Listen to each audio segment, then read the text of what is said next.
Good evening, everyone. I don't believe that there's only one day to celebrate anyone. So if you see me, I won't be wishing anyone Happy Women's Day. Or, because I believe every day is a day for us to celebrate ourselves as human beings.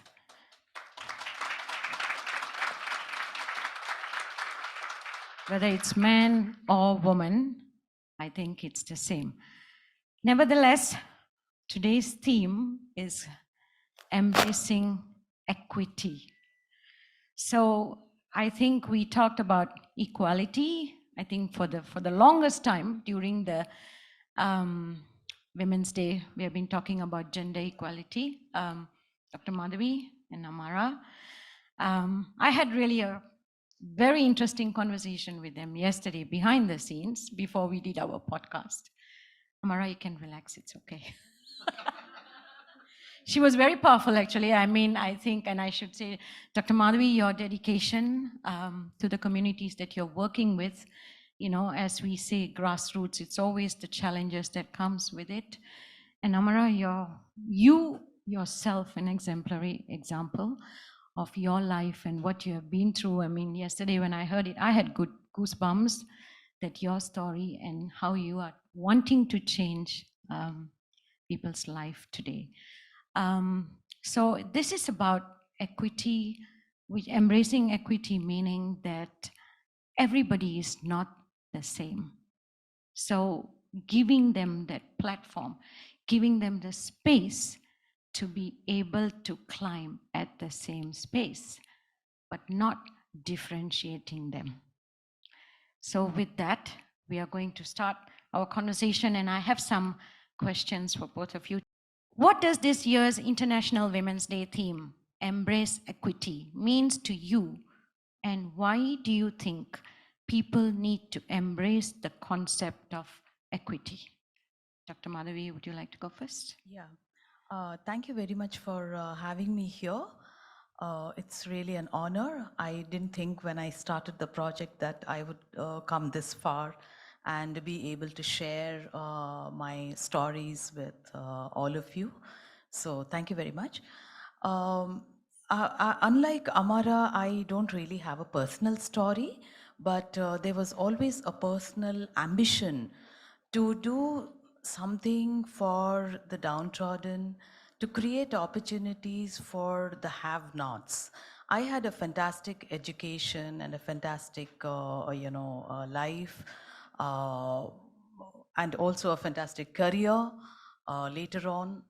I had worked with a number of international nonprofit organizations and bilateral agencies, but that's all my personal growth. But all through, I have been seeing that there are many people who do not have opportunities for education, for a good living, for food, shelter. Being a demographer by training, and which actually took me to the villages across India, I started feeling the pressure within myself to do something for those people who really don't have 2 square meals a day. And that somehow created in me a void. I had everything I wanted, but there's something that I thought I should do for people. As a researcher, you go to the field, you create some reports, come back, submit to your donor or the agency, and that's about it. So it's a sad state of affairs because that's the job. But beyond that, we don't really go back to the communities. We don't really go back to the women, for example. They keep telling us all kinds of things, and we feel at that moment we feel sad for them. But then there's nothing that I have done all through a 16-year career. I just didn't do anything for them. Yes, there were a lot of publications in my name and a lot of reports writing and visiting places, sharing the results with a lot of agencies. But that's a very unfulfilling activity. Therein came Parinama. Parinama means transformation or change. It's a Sanskrit word.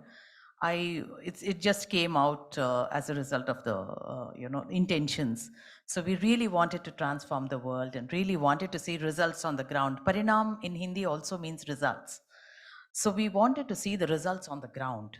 And the first 5 years of the journey, I'm sharing the journey so that I think everyone should know where we are now is because we had a foundation back then.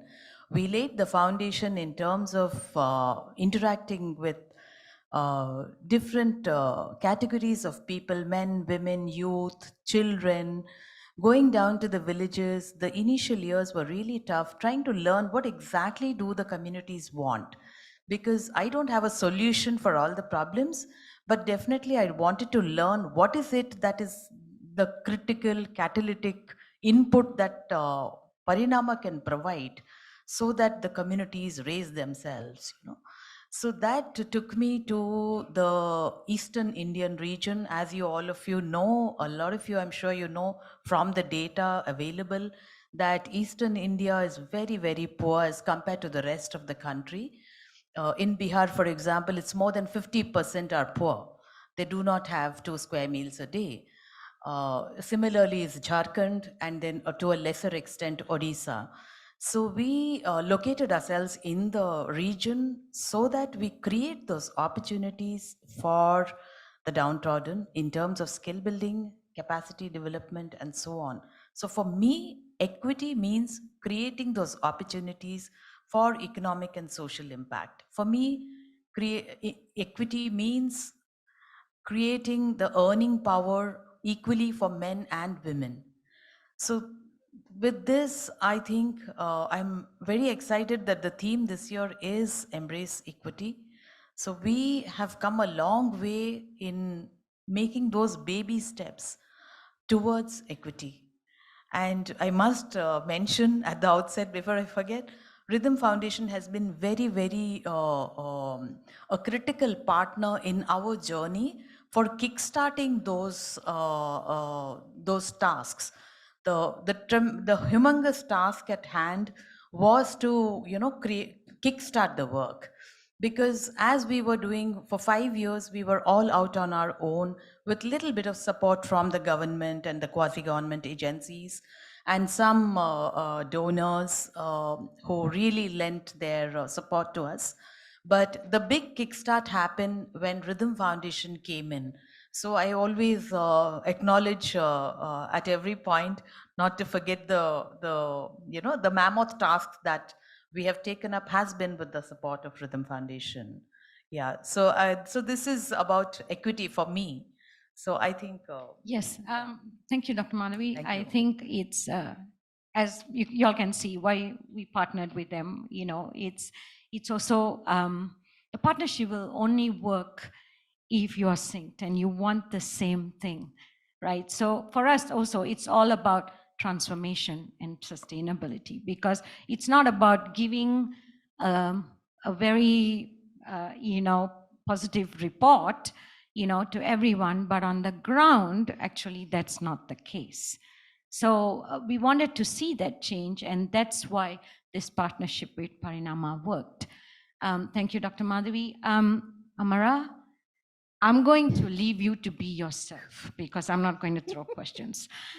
You are good at that. And please tell us something about yourself and your personal journey, and then what this year's theme means to you, which is embracing equity. Okay, I was born in a very poor family, 11 siblings. And I remember I didn't have enough food. My sister had to pick up the food from the temple that the monk left for the dog. So we've been stolen the food for the dog. And most of my clothes have been donated. So it was not nice at all. And my dad passed away very early. My mom became alcoholic. It wasn't easy. So I have to leave the school with the age of 13, and I moved to Pattaya. At that time, Pattaya was not many tourists. And there was no job for 13 years old girl, so I started collecting rubbish and recycle rubbish for food and to earn the income to pay the school bill, just English tuition. And at that time, I feel like I want to help other children too. And thank you for having me here to share my experience.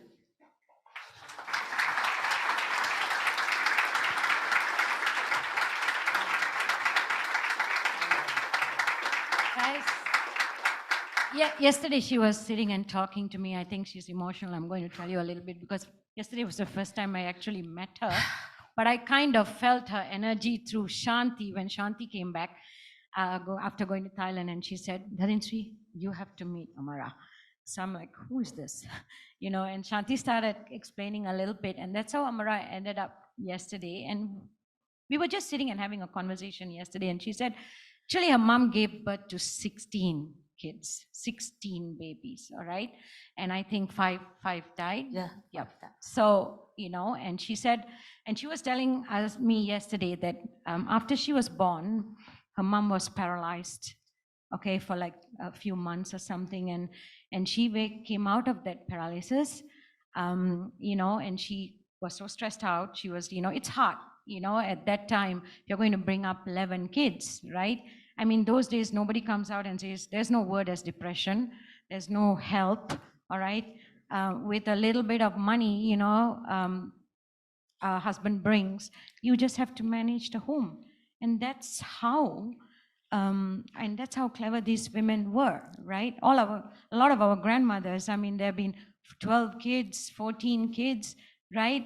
9 kids, 10 kids. Today, 1 kid, you end up with depression and a lot of things. And so she was saying that, so the mom started taking some herbal concoction, and that kind of had to be taken with alcohol. And then, she became an alcoholic, right? So everything, all this happened right after she was born. So the mother kept blaming her all the time that you are the reason, you're an unwanted child. So, and she was telling me yesterday this, and said that. So can you imagine growing up like your own mother keep telling you that you're not wanted? I know it's easy for everyone to sit here and okay, it's a story, but I could relate because in the sense that I say for me, it's all about my connection to every individual. It's not about the stories, it's about the real people and their real struggles and how they have overcome it. So she was telling me all this story yesterday, and she was even telling me how she was fighting with her brother, and she said that because her father has passed on when she was 10, and father was her ardent supporter, and now the father not there, she basically said, doesn't matter if I'm right or wrong, my mother is going to hit me anyway because I am that child, right? Because these things start forming when you're young, and you can't just get rid of it, right? Because unless somebody comes and empowers you, or it comes so deep within you, that hunger, wanting to change, then it's just going to destroy you from inside, right? Because that's why the communities we work with, the children, we are trying to empower them, we are trying to get them out of this kind of space. So she said, I chopped my brother's finger or hand. I was sitting there and I thought, okay, she's just telling me this story. And I said, did you really chop? And then she was like, yeah, I chopped his finger. But she really did, all right? Because at that time, she felt I had to defend myself. Although he's my brother, because my mom is, anyway, I chop it or I don't chop it, I'm going to, I'm going to be punished. From there, to becoming a windsurfer, all right? And I'm going to let her tell that little bit of it, how she became a windsurfer. Amara, you have to. They have to hear it because, and she was representing Thailand in the Olympics, guys. Okay, all right, come on.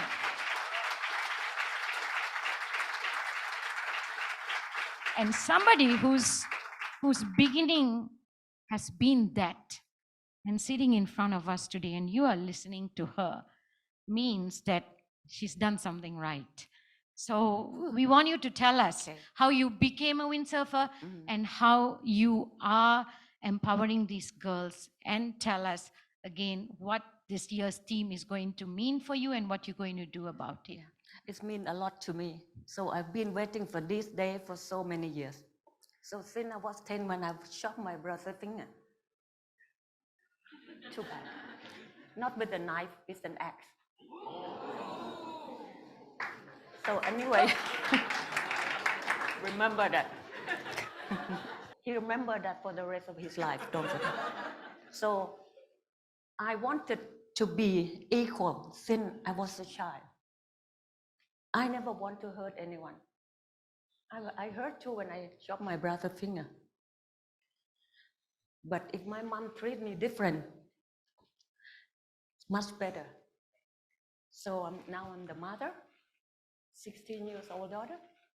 I never hit my daughter. Will never do the same. And when I moved to Pattaya, when I saw the sea the first time, God, blue ocean. I said, this is my home.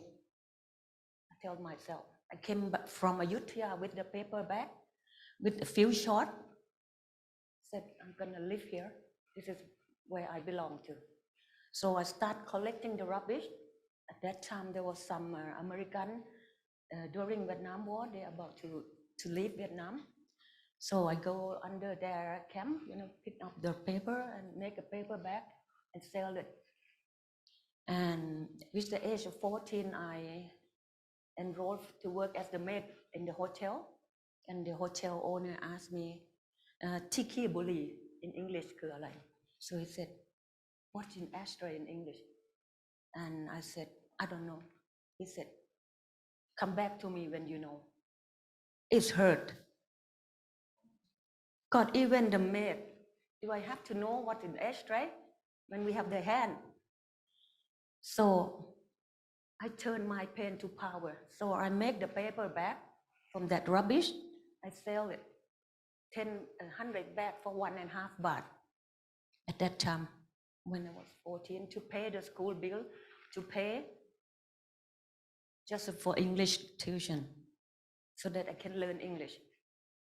And luckily, a few months later, I saw my brother windsurf. And I said, wow, that looks cool, I want to try. And he taught me maybe 5 minutes. Then off I go and I come back. And since that day, I never want to stop. Then my brother said, no, it's a sport for the boy. Again. And he informed my mom. So everyone in the family against me. So I know his boss has another windsurfing rental. So I have to walk every day about 6K over the hill of Pattaya to help his boss so that I can play and earn 50 baht a day. And on the way back home, the taxi wouldn't take me. So I have to walk about 5 or 6K back. Rush get on my bicycle to go to take course in the evening school. And then after windsurfing 3 months, there was a competition. So I took part in the race. And then I heard someone said, there's no way she can make it. I said, what? You talk to me? I didn't say much, and then I just get on the board. I was leading everyone on the water. And I can tell you, me as a country girl, I only saw the buffalo that's bigger than me. But then on the water, there's 4 big animals jump out of the water. It was the dolphin, and that time I didn't know what it was. And then one big one come afterward. So I think there's 4 babies with one mom come and say hi to me. Hey, welcome to the sea. But I didn't know my body was like jail at that time. I said, shall I go back? And I said, no, I don't want to go back without the trophy. So I went around the island and I finished first in the race. In my first race.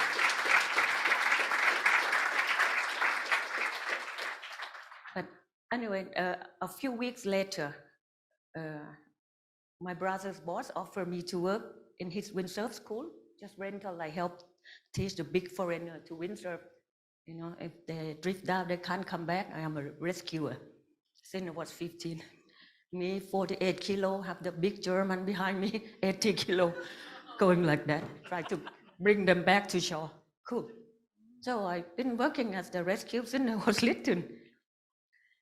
Anyway, funny thing happened.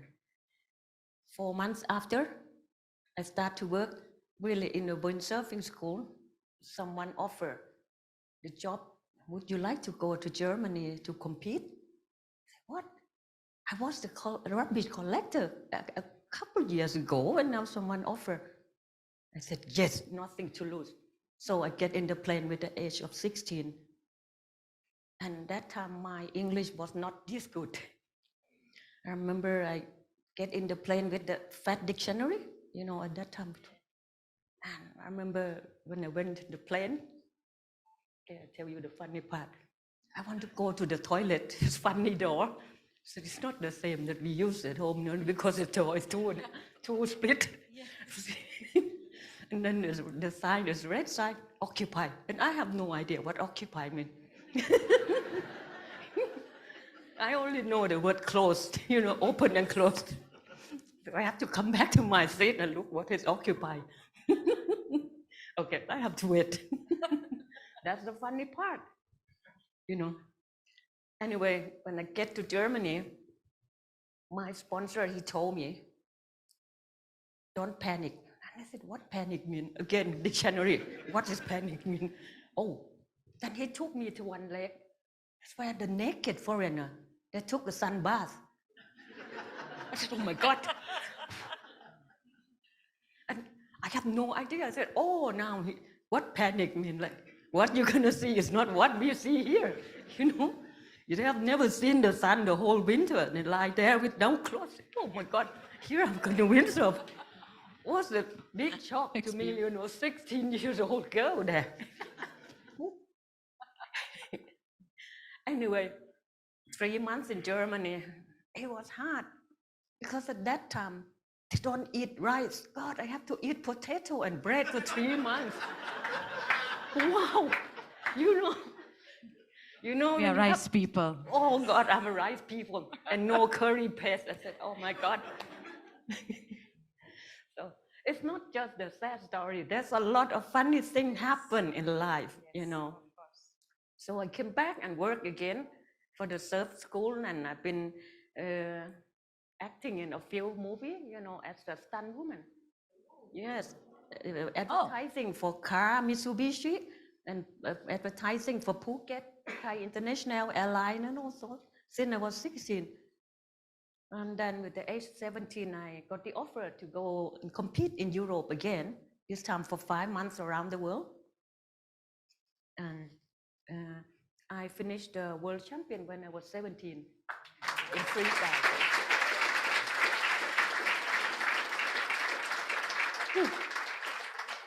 So when I came back home, I thought, oh, me and my brother, I think we are good enough to run our own business with another friend.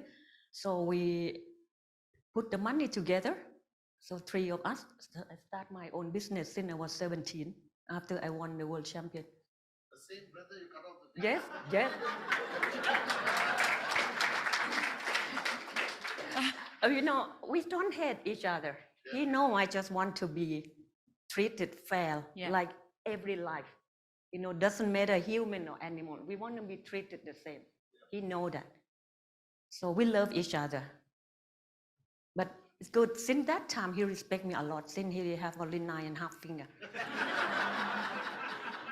So I don't convince all of you to do the same, but you know, first talk, discuss how we can come up with the conclusion.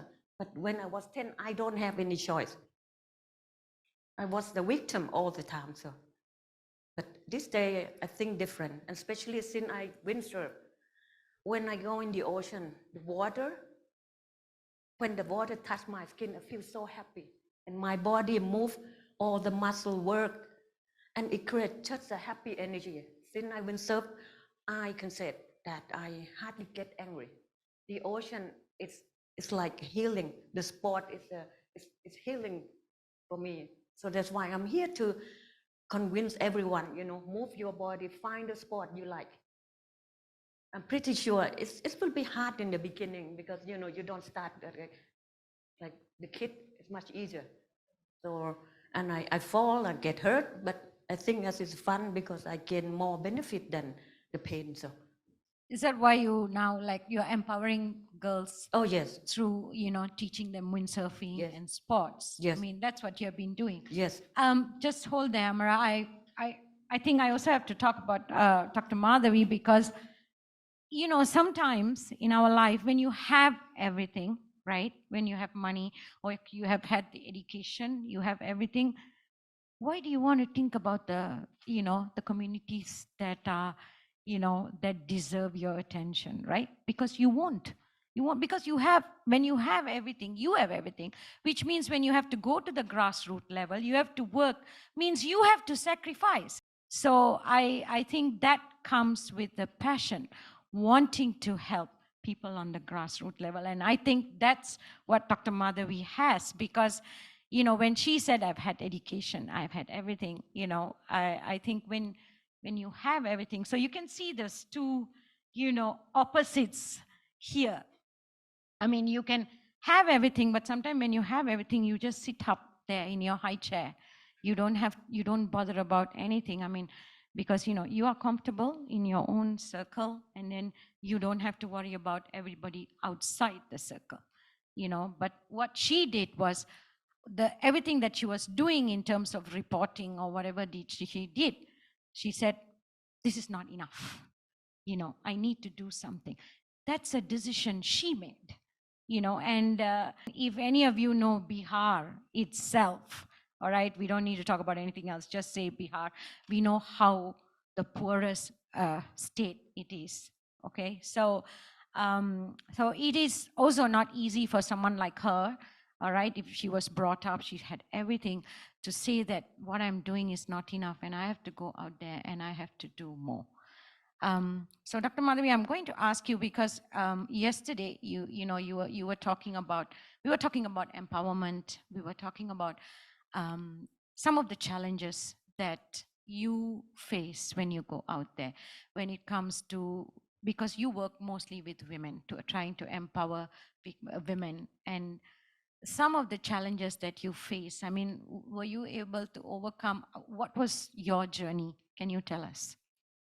Yeah, when we set up this organization, we started off, as I mentioned, we started off with the Eastern region.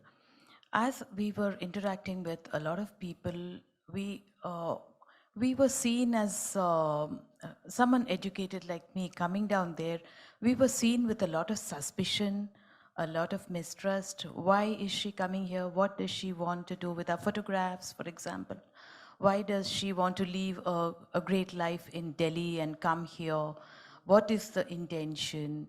So there were a lot of apprehensions and fears among the local politicians, the journalists, the key community leaders, the self-help groups, and so on. There were lots of people talking about it as something very unusual happening here, and the fact that I was putting in my own personal savings, that created a much greater mistrust, I must say. Why is she spending her money? Is somebody else sponsoring from behind? What is it happening?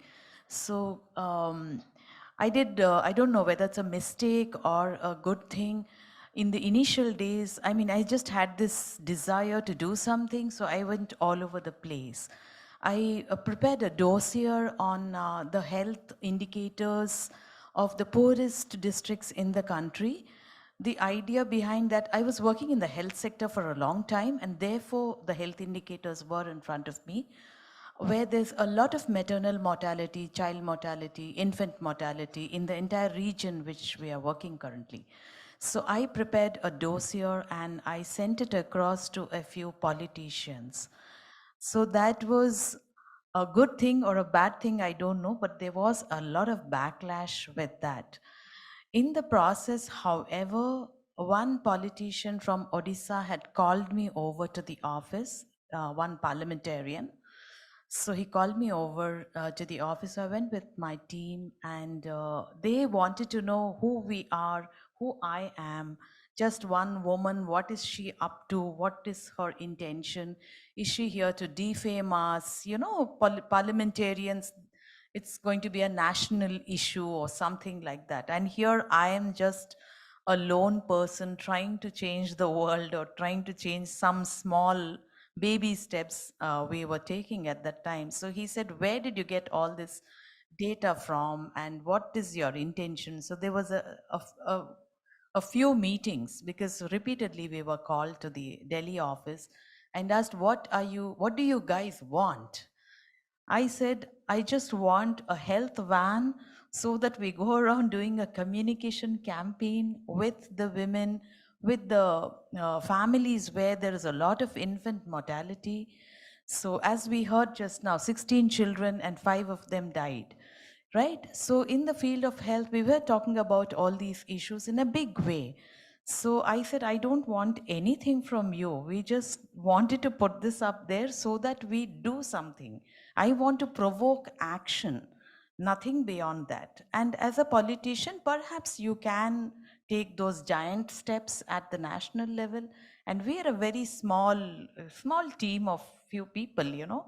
So we're not here to disturb your status as a politician or parliamentarian. So these were some missteps or some good steps. On hindsight, I think it was a misstep.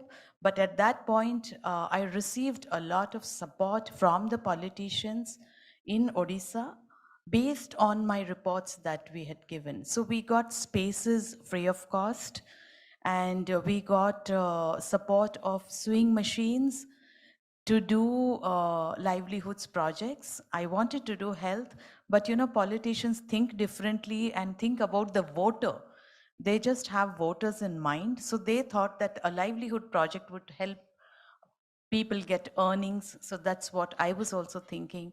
And thus began a journey in Eastern India, helping people get the livelihood opportunities and the health services as well through our organization. So it began in a very organic way, I must say. Nothing was planned, nothing was very gigantic or something. These were small steps that we took in 2012. Yeah. What about when you just hold your Mm. thought, because I'm going to go back to Amara now. Amara, I think your journey that you have come all this way, and you have a school now that Yes. you you teach windsurfing. You're also empowering these girls, Yes. and we talked yesterday Yes. about a lot of these children who are coming from broken homes. Yes. We talked about the vicious cycle. Yes. And can you tell us what are you doing about it? I mean, in your own way. I always use what is around me. For example, at the moment, as you know, there are a lot of trash in the ocean that is moving around the world. And from the last 30 years, been a lot of, let's say, plastic in the ocean, a lot of marine life are dying. And what I did in the last 22 years is like diving, trying to remove rope from the coral and also, but it's a little bit too expensive. So I decided to run the training for girls and boys and from orphanage and government school, a public school, and teach them how to clean up, teach them about environment, and teach them to paddle, and so that we can go in the mangrove area and remove rubbish, from the road, because mangrove, you know that why we need the mangrove, right? So when they know how to paddle, they know how to take care of environment, keep the beach clean, we will get the healthy food from the sea. At the moment, the fish are eating plastic, you know. We're sitting here, we have no clue that we're eating plastic because we eat the fish. It just go in circle. So I'm here to teach the children and say, hey, you have to understand how we can take care of environment through our sport. So we don't just come and play. So we paddle, we keep the ocean clean, keep the river clean, go, because to remove the rubbish from the mangrove root is very difficult because it's muddy. So I invent put the bungee on the board and I paddle into the root and put the hook on the paddle so we can pull the plastic out. So in the monsoon season, the marine life have home to hide. So we will get more fish. But at the same time, we clean the rubbish and we separate the rubbish. So that's what's in my program. And during the pandemic, I also set up the small factory, recycle the button cap into the basket, foul basket or, the small tray. And my aim is to put in the hotel so the hotel can help us to sell and the money is coming back to the children. And also we recycle the plastic into just like a concrete brick. Instead of burst the mountain for the rock, we use the plastic that we collect from the ocean. You are also, apart from teaching them about, Yes. being conscious of their environment. Yes. And what they have to do. We talked yesterday, about how in the sense that the child trafficking and Yes. and the child prostitution and child marriage yeah. for girls is so prevalent in this part of the world. Yes. And we talked about these young Thai girls, and I did ask, I think you, me, and us, I also Dr. Madhavi, we were talking, how can we keep these girls away from being lured into these things, right? I mean, these young girls, because sometimes people, they just see the money, they see what's coming, they don't see the dangers that come with it. How are you I know that you're talking to these girls, you empower them. Yes. And you get them into, the reason you get them into windsurfing and sports is so that they don't look at anything else. They see something that Yes. that is worth doing in their life. And I know, maybe you can tell us the story. I know some of these girls have gone on to represent the Thailand in the Olympics. Yes. I think, right? So can you tell us a little bit about that? That's right. I help the Thai Windsurfing Association to promote and run the children training. And so far, 3 of my girls have been to, 2 have been to Olympic, and 1 girl, she won the Youth Olympic in Singapore with the age of 16. So, thank you. And are they these kids, these girls, they are coming from broken Very homes? poor, yes, broken family. Most of the windsurfers coming from broken home. I'm one of those, so I understand them pretty well. And so what I'm doing, I can't just go around and tell them how to change. So I think you have to be a good example so that they follow. And I noticed more and more mother will come with their daughter and said, "Can you help me to train the girls?" So which is nice to see. So, and I think I can say that the media help a lot, because this day the media were showing what the Thai girls are doing. So they have seen, okay, I have more choice in life, But again, for some girl who doesn't like sport, I have the idea, because I plan to set up the small factory. It's a bit like yours. You have a sewing machine. In my sport, we create a lot of trash also, like the old, for example, old sail. Once you use, then where does it go afterward? So I try to recycle into the shopping bag or whatever. So maybe some of these girls can, help me to produce the bag from recycled kite or whatever, and we put it in the market so they can earn a living. Yes. So they don't have to go on the street, and they have more choice. Yes. So we kind of, we have to redirect them. We have Yes. to show them Yeah. there are options other than this, what, that they are going towards. Dr. Madhavi, I think you have been on the ground, you have been working with empowering these women. Do you still think that the stereotype exists? Do you think this, disparity and all this, despite I think we have all these Me Too movements. We have now, this International Women's Day. There are more and more women are voicing out, saying that we need to, not to say get rid of, but this patriarchal society that has existed. We are saying it needs to change, because why ignore half the population of the world? Because they can also contribute to the economic well-being of the country or the society or the nation, right? So do you still see that? Because this is very rural areas, right? I mean, we need to drag them and bring them out and change the mindset. Do you see that evolution happening at all, or it's very slow, or no? How do you see it?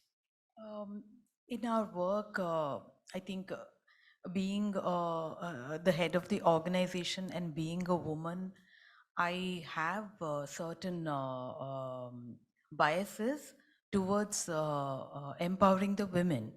At the same time, there has been a huge backlash from the men in the entire region where we are working at various levels. When we are doing the skill building programs, for example, it's me who has to first step up and fight with all the masters. The tailor masters are all men, right? So when we initially, when we started off with the tailor master people to hire them for this program, they don't want to teach the women how to cut the cloth. They just want the woman to directly, they will do the cutting, they will do the arrangement, they will decide the design, everything. The woman just has to close her mouth, just sew the garment and just put it aside. So she is not, even if they are making a mistake, she is not supposed to open her mouth. If there is a problem in the machine, they don't want her to learn how to repair the machine. The same thing is followed in the soap, melter machine, cutter machine. We have some problem or the other. They do not teach the woman how to repair. So each time we have to call the male technician to repair. They do not want to teach. We have large clusters of women. I said, teach one of them. You don't have to come running from 80 kilometers away or 100 kilometers away. They would not. They do not want to do that. Same with the sanitary pad machine. Same with, we also have large capacity building programs for the women, the micro enterprise development program, where we are teaching the women financial literacy, we're teaching the women how to bargain in the market, how to sell their products. So again, the vendors are all male. They do not want to engage with the women for buying the products at wholesale prices from them. They rather want to speak to some male person if around, and the male person has to decide the price and all. They do not want to engage with the women. Now, our idea through this project has been to create those women grassroots leaders, who can be the saleswomen and who can lead that project and own the project after we leave. And that has been my idea of an ideal situation through this micro enterprise workshops, which we have conducted. But the problem is they do not want to engage with them. They they don't want to engage with me either as the head of the organization. They do not want to engage with any woman. So that has been, we had conducted lots of vendor meetings separately, which are not as actually very important, which I wanted the women at the local level to do. So all the way from Delhi, I have to go to in order to talk to these vendors. And we're talking about products which are really, less than one ringgit, sometimes. And it is not worth my time and energy to actually go there. But these are those inherent biases which are there at every step, every nook and corner that I encounter, and the entire bunch of people whom we are working Do you think they do this because they're scared once, we learn it, then they're not going to have any business? Or Exactly, I exactly. think That's so. partially that is the reason. Mhm. Partially that is the It's reason. it's probably that, because I think if they're coming from that rural communities, they're suddenly thinking, oh my God, these women are going to wake up. And, if we teach them, because they are also simple people. I think some of them might think, okay, women are, why do we need to teach? Because women are like our wives and sisters and all that. They're just meant to sit home and cook the food for us, and then wash our clothes and clean the house or something.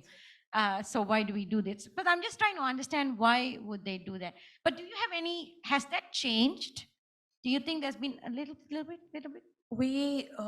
We started the process of engaging with men a little later in the day, when we realized all these obstacles coming in the way in a bigger way, than we anticipated. We knew there are problems, but they started appearing in front of us in a very big way, so much so that they're hindering the entire process of empowering these women. So when that started hindering, we started working with the men, and we have groups of people from the community, especially the local political leaders and local opinion leaders have played a major role, where because they don't want to listen to me also, so we needed the local, that's where our whole advocacy programs are very, very key in bringing all of these people together and bringing about a change in the mindset. We've made some strides in that. Some states are better than certain others, Of course. but we are still struggling with that. And also, at some point, the men started seeing that yes, some earnings are coming into the household. So money is always welcome, right? Yes. So when the money started trickling in, I think somewhere that change has happened, even if it's in a small way, but the change has happened definitely for the better. Yeah. So I think, even if it is, because we expect the modern society, that means the urban, cities, to change a bit more, because you think that people are more educated, you expect them to change. I mean, that itself, they say at the rate we are going, it can even take 135 years or something, according to World Economic Forum. And maybe 40 years before we see some equal presence of women in the parliament and in the board of, corporations and so on and so forth. Not to say it's not happening, but so I guess in the rural areas, because with the lack of education, it's going to take a bit more time. Amara, how do you think that we can encourage women or girls to stand up for their rights, as well as men to become the allies for gender equality? Because you are somebody who has a strong voice, right? Yes. And with your life as an example, Mhm. that you're going out there and empowering. I mean, do you see that change happening as well in where you are in Pattaya, where you're working In my with country, the girls? more and more. So in Thailand and India, it's still so much different. But in Thailand, in the rural area, I'm pretty sure there are some Thai that still, treat the woman like in India, but it's not as bad as in the past. Hmm. So a lot of Thai women are standing up for their right more and more. So And you see changes Oh, for these yes. girls that you're Yes. working with. Do you think that empowering through sports as well, Yes. we can Yes. empower them to stand Yes. up for their rights? Forget about Mm. no comparison with anybody else. It's just knowing themselves and who they are. Yeah. So when we are talking, today's theme of for Women's Day is about embracing equity. They are saying each of us are different. We are not the same, whether it's man or woman or what, but give them that equal opportunity. So it's a consideration, but it's something that we all can think about, right? And with that, anyone in the audience QI family. Do you have any questions? Uh, yes, Patman. Doctor, how did your family respond to you doing this? Because you must have given up a lot of time and sacrifice going to all these small places around India. How did uh, your spouse, your children, or even your in-laws, or how did they react to this journey of yours? Yeah, I'm glad you asked that. Um, I almost got kicked out of home, to be very frank, because working in the international nonprofit sector is a well-paying job. My husband also used to work in the international nonprofit sector. He's now in academics. He teaches health management. So he knows the sector pretty well inside out. And he was very, very annoyed with me with this decision. And we had big fights at home. Are you mad? Are you this? Are you that? Are you nuts to leave this job? And while we were fighting, I also had offers from USAID, and I worked with USAID at some point as an advisor. So I had good positions coming my way, and he used to blast me every other day, saying which mad person would do this to kick away good, jobs in a bilateral agency, which is well paying. And my daughter was still in school in those days, and she didn't know what I'm doing, but she was witness to these big fights. And cutting the story short, to beat all of this, my daughter has done her master's in international management from Barcelona, and she decided to join Parinaama. Wow. And so when she went abroad for her studies, there was this anticipation that she is going to join some big consulting company in Europe or Middle East or wherever. So she made this choice to make matters worse. So now I'm being blamed again for dragging the daughter also into the organization. So I keep, now he's given up on both of us. So, so that's a very interesting that you asked it. I must say, yesterday while I was talking to Dr. Madhavi, and this is very much, I think it's a corporate thing. So I asked her, she said, because she's very qualified, okay, she's highly qualified. And so she said she got this job offer in Delhi, I think, and she went for the interview, and she already had a daughter. She was like 4 years old or something. She went for the interview, and they asked, are you going to have another child? And I was like, that's an illegal question to even ask. It's a very personal question, right? She was telling me like, that's a personal question. I don't even know if I'm going to have a child or when I'm going to have another child. See, these are some of the things that, women face, all right? Because when you are at a managerial level and you want to be to the next, as in, let's say QI, I'll take QI in context. If you want to be a chief, then it's like all this, there's this patriotic society that is sitting there. If not for your mothers and wives, you will not be here. But you will sit there and make a decision whether is she going to get married or she's going to have a child, and therefore she's not going to be productive to the company. Now, I think we need to stop even discussing that. You let her make that choice. You give her the position. Am I saying the right thing in a corporate world? Give her the choice.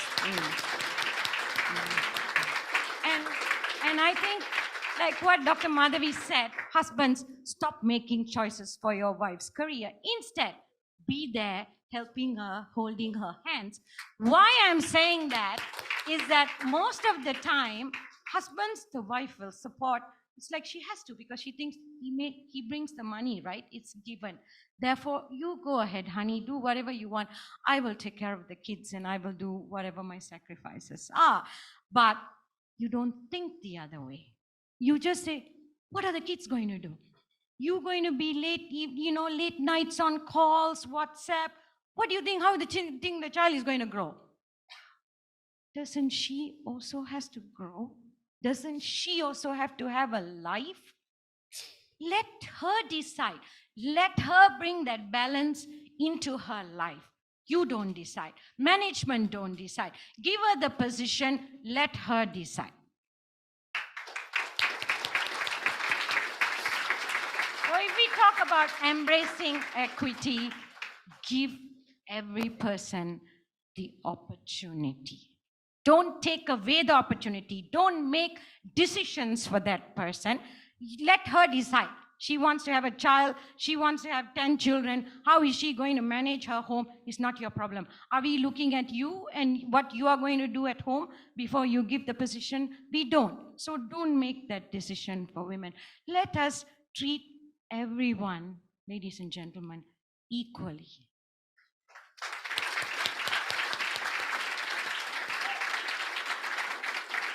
Let us all give them love, respect, and treat them with dignity so that they all can make their own choices and think that this life is worth living.